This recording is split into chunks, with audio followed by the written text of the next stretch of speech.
Hola clase. So today, direct object pronouns.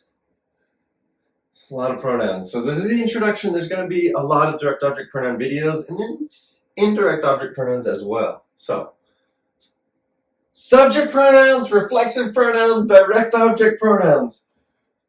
There's going to be when you can understand and use pronouns like solid, that is like a whole nother level of fluency. Pronouns are hard, I get it. Okay, and look, me, te, nos, they're identical sometimes. So you have to figure out in context what it means. So this means myself, but this means me.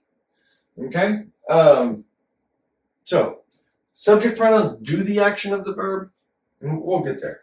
All right, so direct object pronouns receive the action of the verb. These pronouns are used as a substitute or representative of a noun already referenced within the conversation and answer the question who or what about the verb. So let's start with it, okay, because that's this, or them. That's a great example. I made them for you. Well, what did you make? Them. Well, what's them? Them represents or is a substitute for what the thing actually is. Let's say cookies. I made cookies for you. I made them for you. And so them represents cookies. Oh, I bought it yesterday. What did you buy? It. What is it? It is like a coffee. I bought it. I bought the coffee yesterday. I bought it yesterday. Is it masculine, feminine, right? So it and them, again, the direct object pronouns represent something. Direct object pronouns, I just said, receive the action of the verb. Subject pronouns do the action. Subject pronouns perform the action of the verb. So what's the difference? Let's look at this. I go to the store. Me don't go to the store. Direct object pronouns, me, you, him, her, it, us, them, y'all. Me don't go to the store. Okay? He hit he. No. Look, him receives. He hit him. He hit him. They kissed us. Did they kiss we? They didn't kiss we. They kissed us. Right on the cheek. They didn't kiss we. So subject pronouns do the action. Object pronouns receive the action. We go shopping. Us don't go shopping, but we go shopping. Okay. So, Spanish direct object pronouns, it and them, always possess a gender and a number matching the noun they represent. That's kind of what I was getting at earlier. Remember that all Spanish nouns have an innate gender, right? All nouns in Spanish have a gender and then they have a number, right? So, masculine, feminine, singular, plural, lo, la, los, las, it, and them.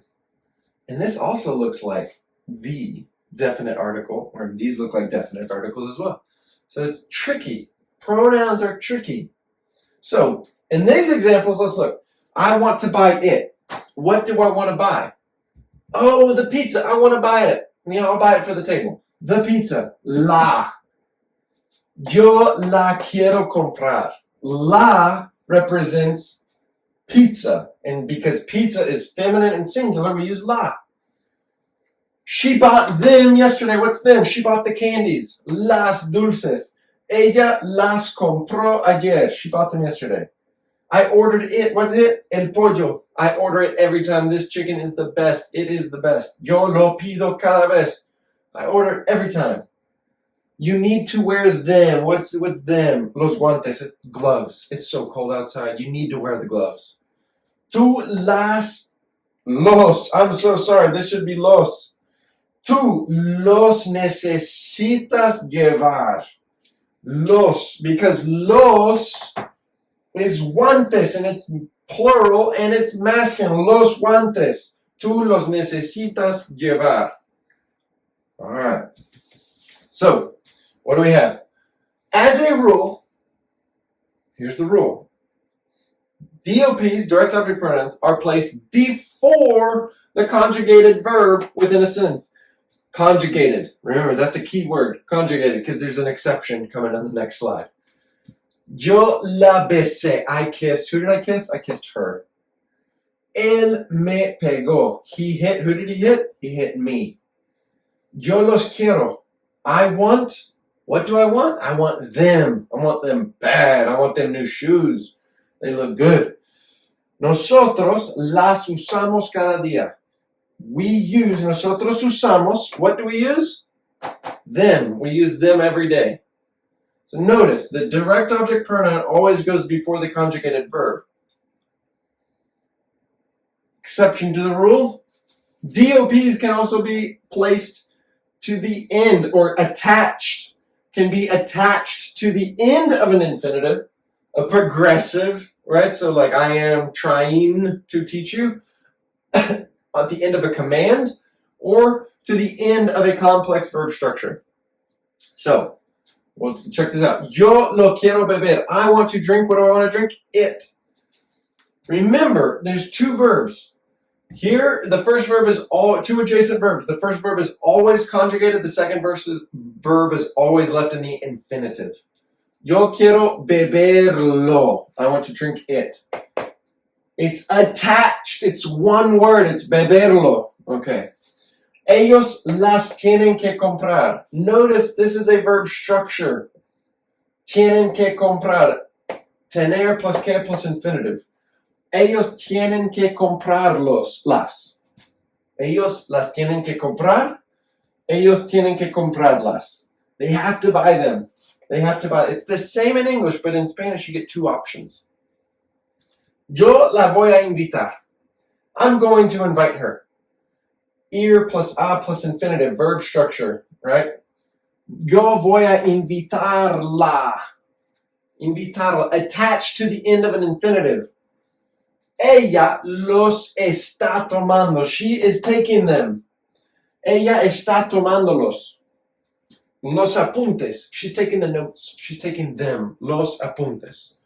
Okay, so why? Okay, and this next side is silly. But why? Why is the DOP never allowed to separate or split the verbs? It has to go in front of the verb, a conjugated verb, or attached to the end of the infinitive.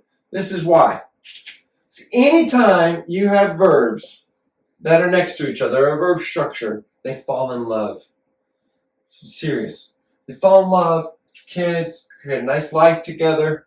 If you put lo in the middle, it cracks, breaks the heart, splits them up, everything falls apart. You cannot put the direct object pronoun, the indirect object pronoun, any pronoun in between the two verbs. Leave them together. Leave them alone. Okay? It's the same thing. Yo quiero beber lo. This one's a little awkward. It's attached at the end. That's fine. You know, sometimes that happens. Yo lo quiero beber. Yo quiero beberlo. Same. It's the exact same. It doesn't matter. What matters is that you do not break up the verbs. Don't split them up. Don't do it. Okay? And that's it. That's our introduction to direct object pronouns. I hope this helped you. And please, in the comments below, ask questions, leave your thoughts, and let us know what we can do to help you. See you next time.